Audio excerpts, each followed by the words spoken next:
Welcome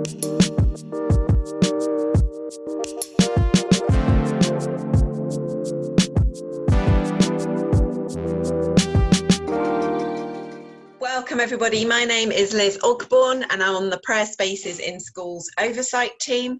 And my co-host today is Gemma. Hi everybody.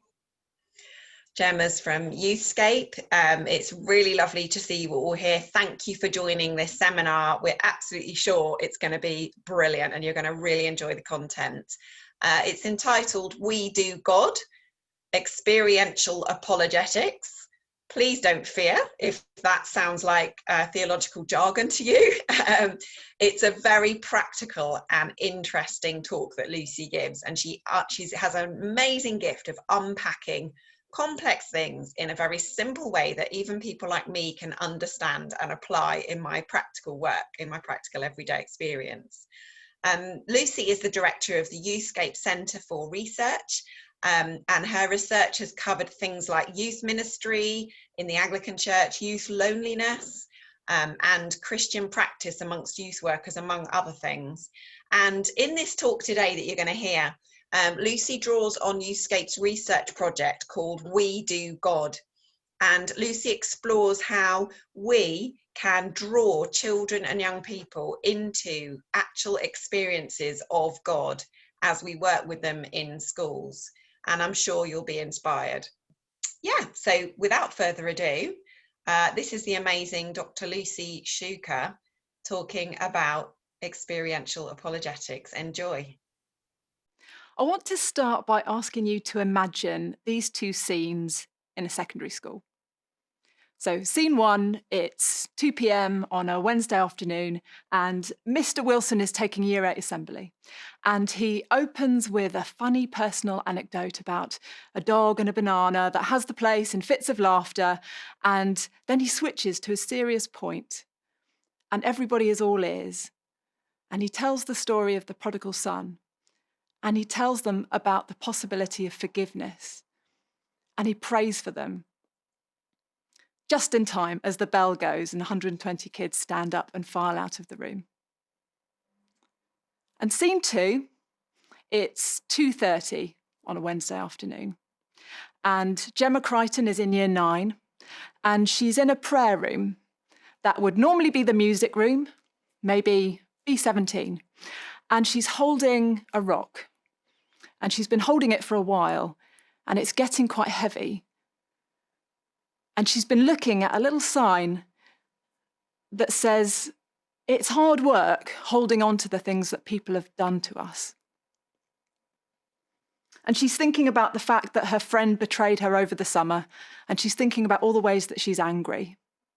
And she's looking at this little sign that says, you can choose to forgive someone for what they've done. It's a risk. But why don't you drop this stone into this water and see what it feels like to let go?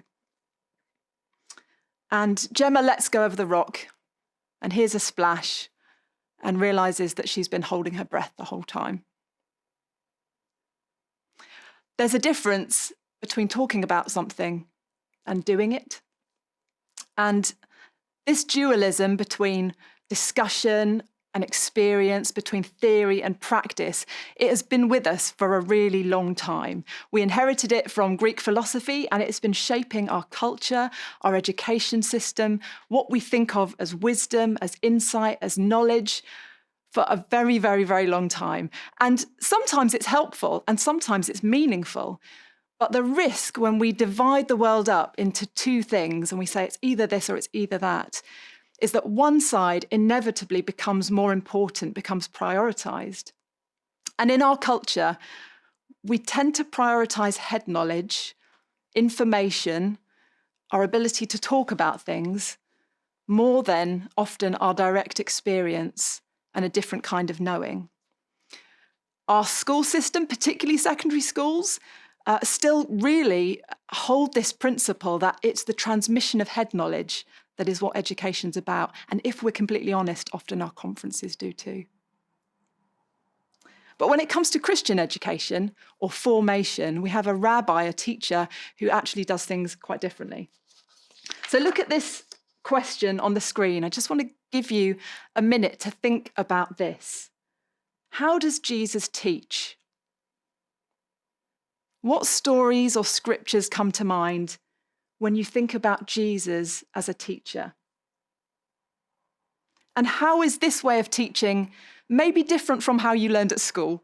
How is it different from how children learn at school now? And is it different from how we expect to learn and to teach in our church communities?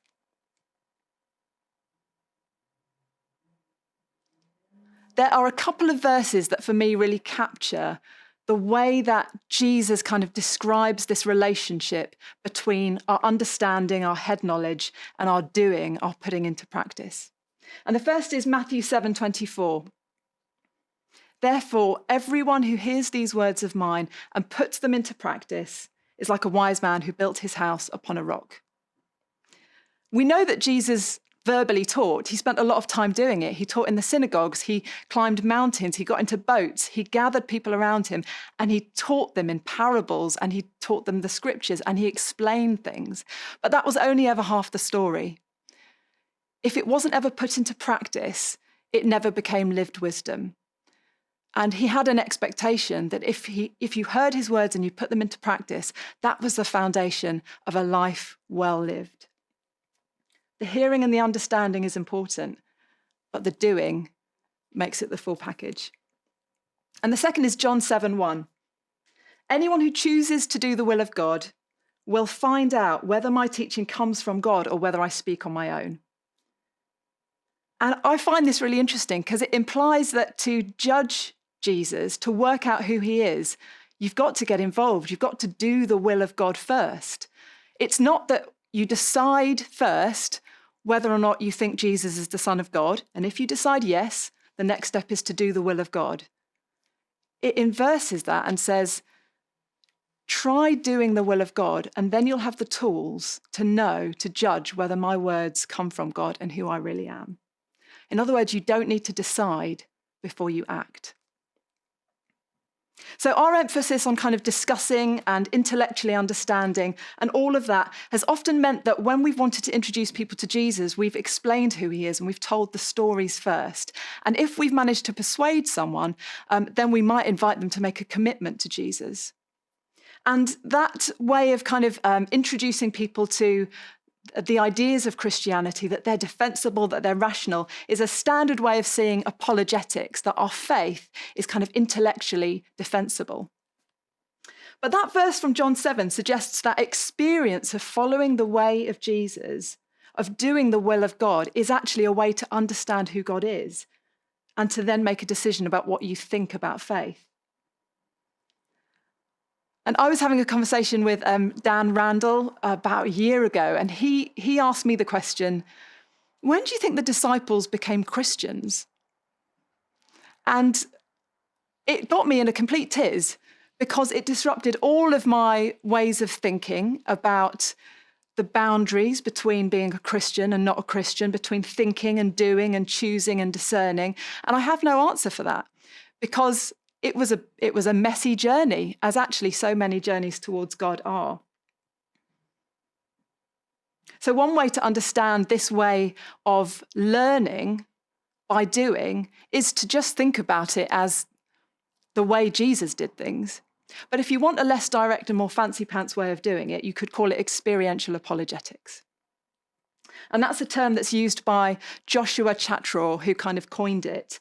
And he's an academic and a theologian who writes that rather than offering intellectual defenses to kind of prove that faith is rational, which are still really important, what we might be doing is inviting somebody to participate in an experience, or where the gospel story is told and someone's invited to try it on for size. So, okay, Jesus invited people to participate, to come along for the ride, but what might we be inviting children and young people to actually do? What are we asking them to potentially participate in? What does it mean to do the will of God, to act as a Christian? Well, if you look at the screen now, you'll see a list of practices, Christian practices, that we've drawn from lots of different lists of spiritual disciplines. It's not comprehensive because I think if you asked anybody, We'd have different ideas of exactly what should go on that list, but it probably covers the main things that you might expect to be there.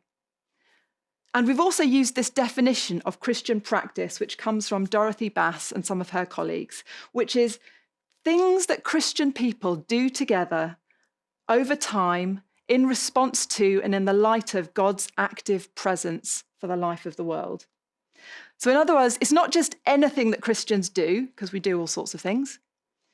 It's the things that we do in community and have done for a long time, the things that we keep coming back to, the practices that we keep going round and round on and reinterpreting in every generation, because when we do them, they help us experience and encounter God. They help us live out this story. So that's what we mean when we talk about practice. An important and brief caveat on this, it's not always that straightforward. Christianity actually has quite a checkered history in lots of ways. And it's very easy for these practices to go wayward. So it's not as simple as just saying all these things that are on the screen there, those list of practices, are some kind of perfect expression of Christian community. Actually, in our past, we've got some examples as the church of where those practices have not been faithful interpretations of the gospel. So it's always just worth bearing that in mind. I'm sure you could look at that list and think, actually, I've seen that practice abused as well, and that can happen. So it's not just about practice, it's about faithful practice to what Jesus calls us to. So, not necessarily saying we've done as the church all those things perfectly, we've done them well, but we are saying that together they capture something of what it means to follow Jesus and experience the life of God in community, even if they're imperfectly expressed. And for a while now, the team here at Youthscape has been exploring, along with lots of other youth workers in other contexts, what it means to invite young people to experience some of those things who aren't part of churches and in the community maybe who would never have experienced something like that before, and to see what it's like. So the Youthscape Centre for Research was commissioned to do a piece of work on this and to try and understand this approach a little bit better and see what we could learn from others who were also engaging in that. And the result was a research report called We Do God, which was published earlier this year. And it's looking at these practices and their place in Christian youth work. We did a literature review, we surveyed 235 Christian youth workers, and we did 13 case studies where we went to try and learn from other people who were also taking this approach. Some of them were school-based, which will have more relevance to this conference. Others weren't, but I think there are still lessons that I hope will be useful for you when you're thinking about how to support schools and how to work with young people as a Christian in schools. So, I'm going to just pull out 3 headlines. There's loads of stuff in the report. It's really long and it's really meaty. So this is just kind of scratching the surface, but 3 things that I hope will be useful. Firstly, in a secular context, inviting children and young people into a practice or into a spiritual experience can actually create curiosity that might not have been there in the first place. I will show you more about our own research, but I actually want to start by showing you this slide that comes from a piece of research that Youth for Christ recently published. And that was released earlier in the summer. And they did a survey with 1,001 teenagers across the UK, asking them questions about their thoughts about God and spirituality and life. And they asked them these 2 questions. Have you ever had a spiritual experience? 78% said no. Have you ever heard God or a supernatural power speak to you? 87% said no. And I found those quite striking. They're not necessarily surprising. They affirm, I think, what we know from lots of other research that suggests that for most young people, they don't experience life in that kind of language of the profoundly kind of spiritual. There is meaning for them in pursuing happiness, overcoming challenges, caring about themselves, their friends, their family. But that kind of spirituality which looks at the world as having a greater, more cosmic meaning is not for most young people part of their world. And we also found in research that we'd done a couple of years ago that when we talked about the spiritual, they didn't actually know what that word meant a lot of the time. They kind of assumed it might have been about ghosts and, dead people, it didn't mean to them what it might have meant to us. So when we did our no questions asked research, which was the piece of research we did a couple of years ago, and we were asking questions and saying, what do you want to know about God? What questions do you have about God and faith and life? Initially, we found very little curiosity. We found that the young people really didn't have much that they thought about God. They didn't really have any questions, at least on the surface. And we thought, well, we don't have, in this group of young people we're talking to, much sign that they are kind of spiritually seeking. Except that there were moments in the interviews like this. So this quote you can see here is from Brooke. And she was a young woman who, when asked about whether she had questions, said she'd never really thought about God. But then later in the interview, quite unprompted, she began to offer reflections off the back of describing an experience of feeling awestruck when she was on a walk in some hills. And she began to talk about God as if God was real, having said, 30 minutes ago that she'd never really thought about God and didn't really believe in God. 3/4 of young people in the Youth for Christ survey reported not ever having had a spiritual experience.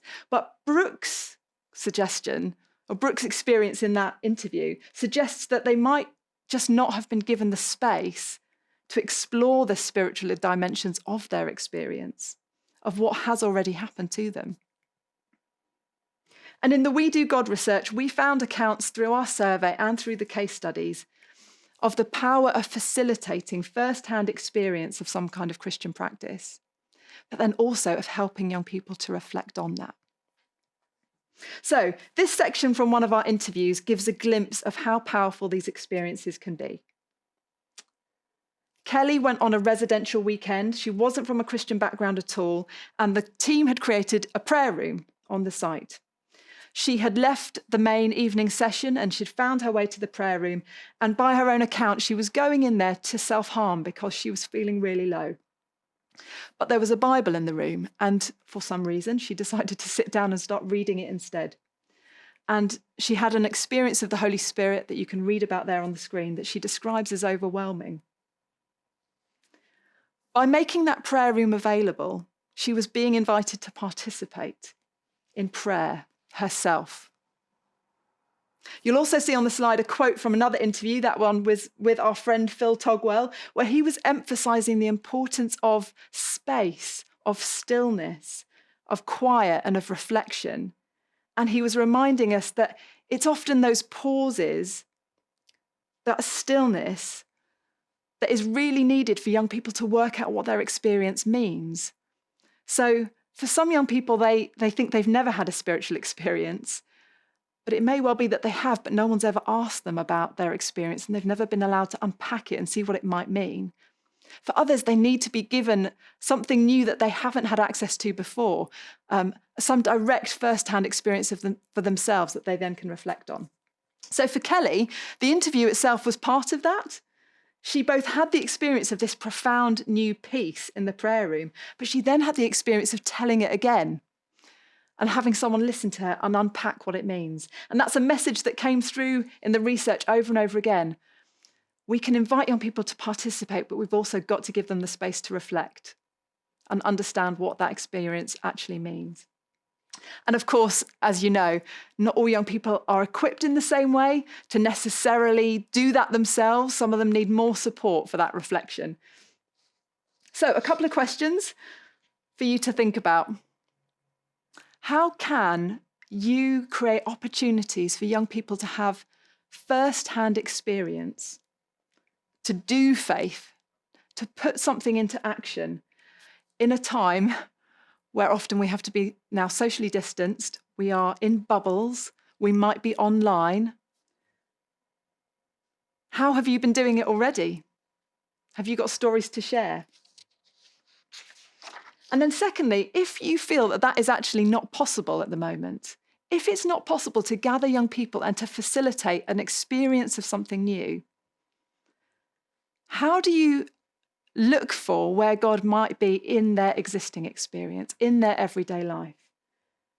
Do we trust actually that God is already present and working if we go looking for him with young people?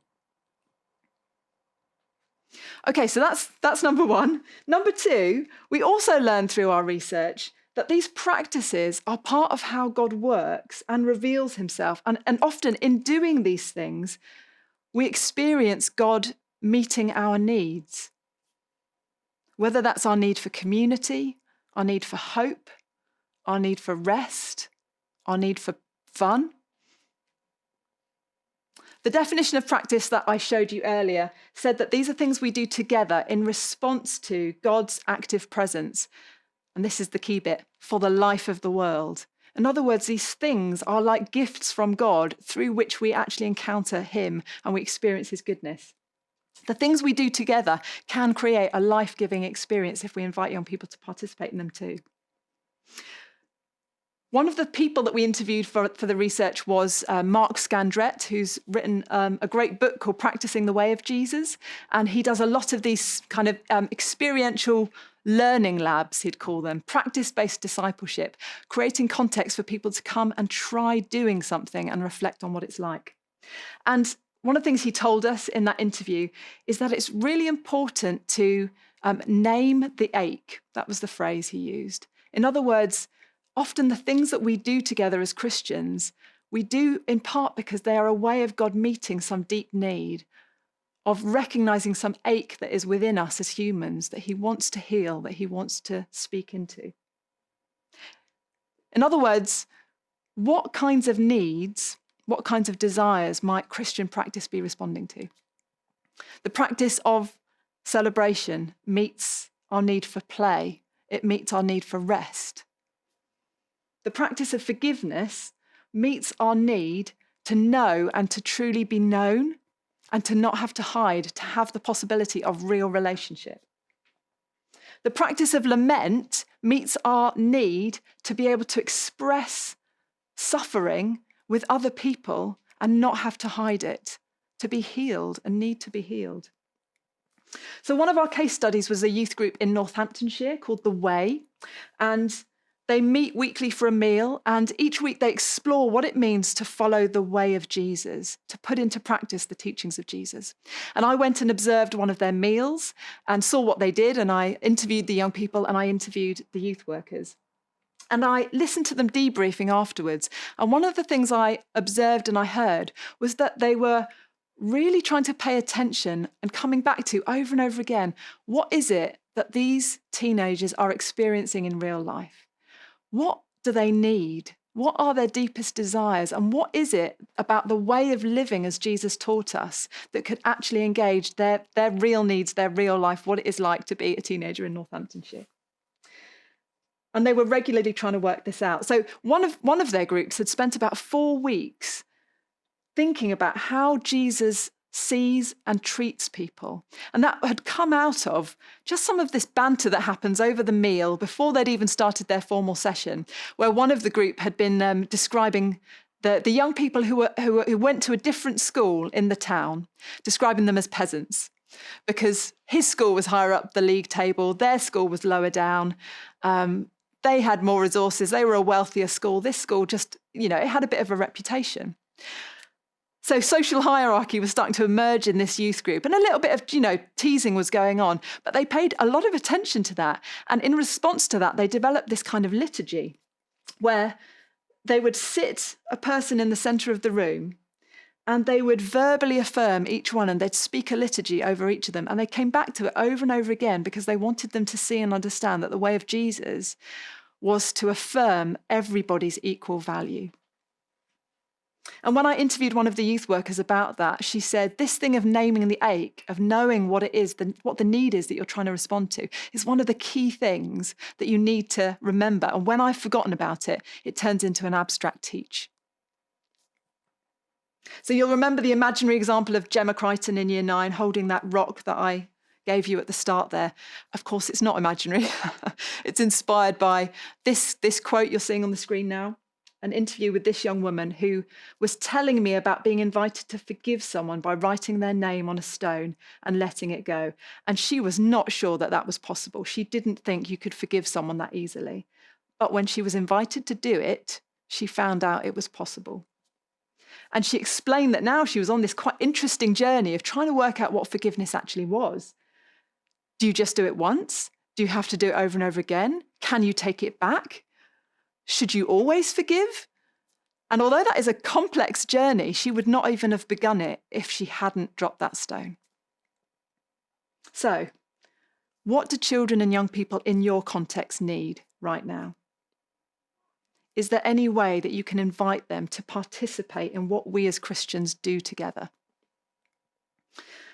A report by the Children's Society that came out over lockdown showed that one of the unintended positive consequences of this is that for some young people, there has been a discovering of creativity, rediscovery of old hobbies, taking up new hobbies, and that was something that young people were grateful for, where they'd been able to experience being creative.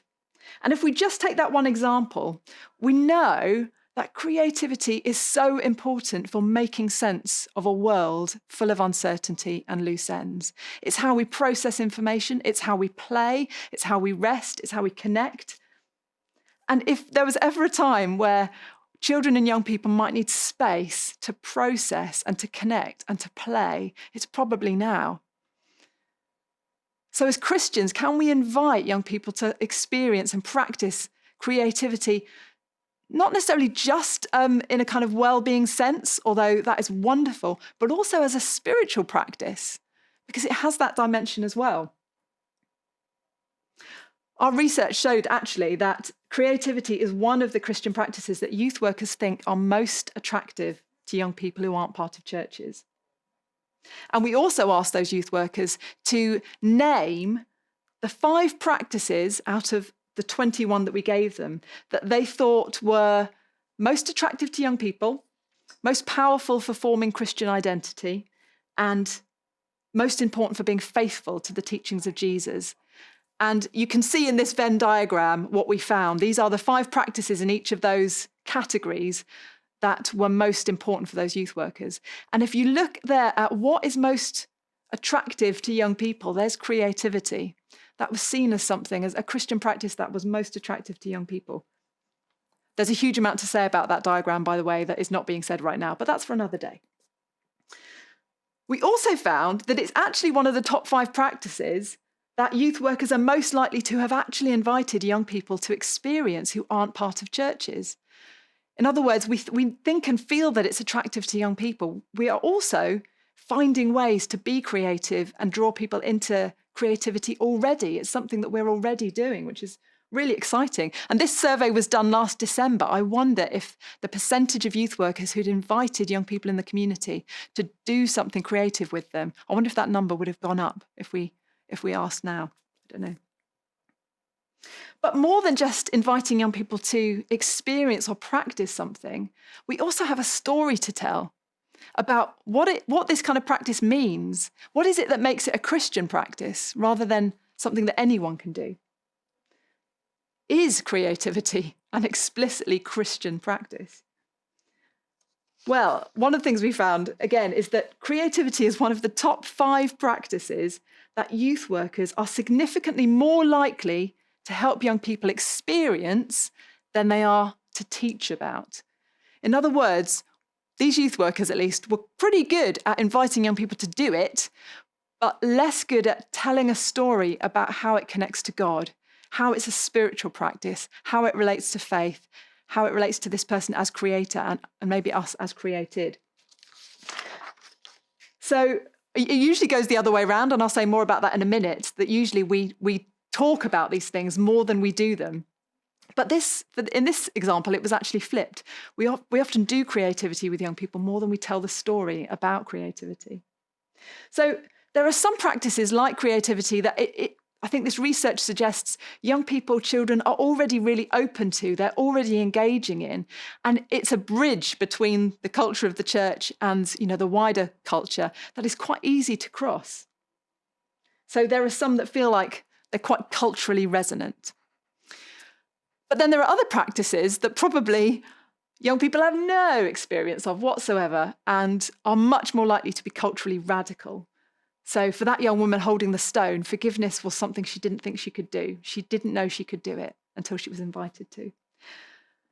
Others that I think maybe are particularly important are rest and lament.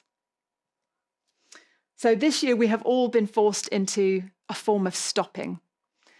We haven't chosen it, but we've had to slow down. Some of us have been on furlough. Young people have been off school. They're not necessarily having stopped their work, but their normal routines have been really disrupted. And I do wonder if for those who have experienced rest as a Christian practice, as something that they're invited to do by God, I wonder if this experience has been easier than those who've never really engaged yet with rest as something that is a gift from God, a Christian practice. It's a life-giving thing, and we have a powerful story to tell about what rest actually means, about us, about the world, about what God is doing, about where true rest is found. But rest was not something that in our research we found youth workers were really inviting young people to experience with them or participate in. We've also been thrown into this global trauma, and everybody has experienced loss. For some, that is relatively superficial, and for others, it's completely life-changing. We have in our broadest tradition a practice in lament which allows us to acknowledge the reality of how awful things are in the face of somebody who loves us and holds our suffering and knows what it is to suffer himself.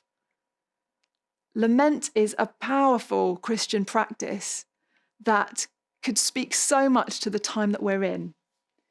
And yet, of our 21 practices we were surveying youth workers about in December, rest and lament were in the bottom 3.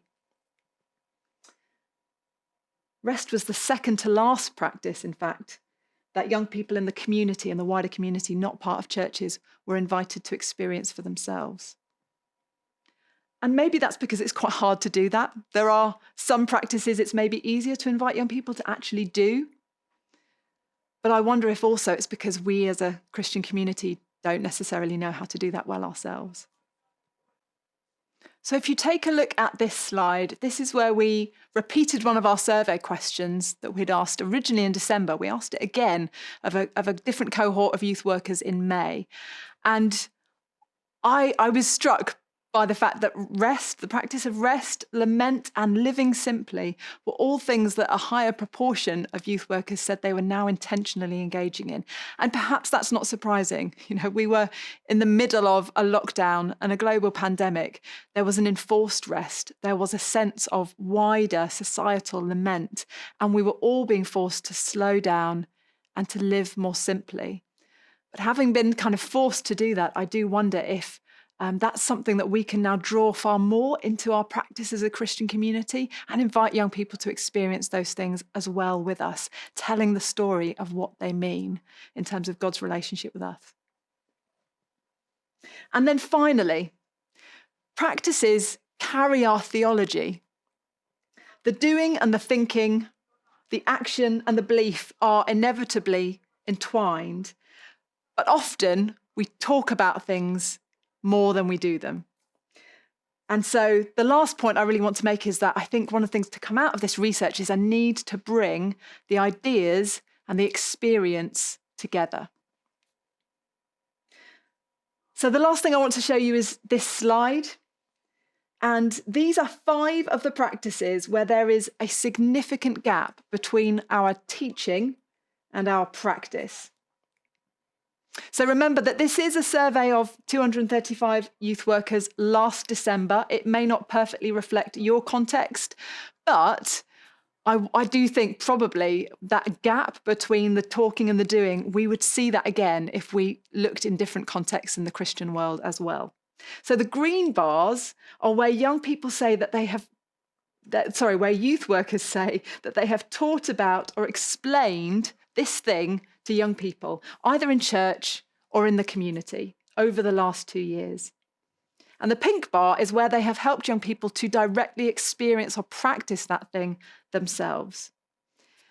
Now, there are some big gaps on the church side, but if we focus on young people in the community, which I guess would be most applicable to your work in schools, look at those practices that obviously we go into schools and we talk about probably, to be a Christian is to forgive, to love your enemies, to challenge injustice. That's a big gap between telling young people about it and inviting them to participate, to actually have a go themselves. If you are in school and you're teaching about forgiveness, can you make space? Can you invite young people to see if they want to do it? If you're talking about loving your enemies or challenging injustice, is there a way that you can leave enough time to create a first-hand experience of that thing? Going back to that scripture again, anyone who chooses to do the will of God will find out whether my teaching comes from God or whether I speak on my own. So just coming to the end there, I know that actually for lots of you, this is just an affirmation of what you already do. You know the value of direct first-hand experience. It's your bread and butter. It's how you work with children and young people. And so hopefully it's just a reminder that the talking and the doing is so important together. And that's the thing that creates this powerful learning that forms us as disciples rather than just people carrying information in our heads. But there might be for some of us a challenge or an invitation there to close the gap between our talking and our inviting young people to experience. You might want to get the We Do God report and look at those 21 practices. Just ask yourself, are there any of those that I tell children about, I tell young people about, but we've never actually experienced together? Is there a way that you could do that? So to summarize, and finally, experience can create spiritual curiosity. So how can you facilitate direct spiritual experience of Christian practice and help develop that curiosity about faith through reflection? Secondly, Christian practice speaks to our deepest needs and desires. So what do children and young people in your context most deeply need? What do they most deeply want? And how might those practices address some of those? And then thirdly, talking and doing can often become uncoupled, and we need to bring them together. So where do you talk about things more than you do? And how can you close that gap? And where do you do things that are rich, actually, theologically, but you've never explained why you do it that way? Can you tell the story that makes sense of the practice? And last of all, thank you so much for bearing with me in this presentation. But if you'd like to find out more, you can get a copy of that research. It's called We Do God, and you can go to the Youthscape store. You can buy yourself a digital copy for £5, or you can get a hard copy for £10. And I hope that it helps you in your work with children and young people. So much there to think about, to process, to digest, and then hopefully to apply to our work with children and young people. So much there to think about in terms of inviting them into opportunities to actually experience God. And I don't know about you, I was really struck by that idea of rest, lament, and living simply, how these gifts that we have in the church are to be shared with children and young people. They could be such precious gifts for them at this time, enabling them to rest and lament and to live simply. It's what we all need, isn't it? So I hope that was really helpful and inspiring. It's great to see you all here. We hope that will be a real blessing on your work with children and young people, and have a great rest of the day. See you soon.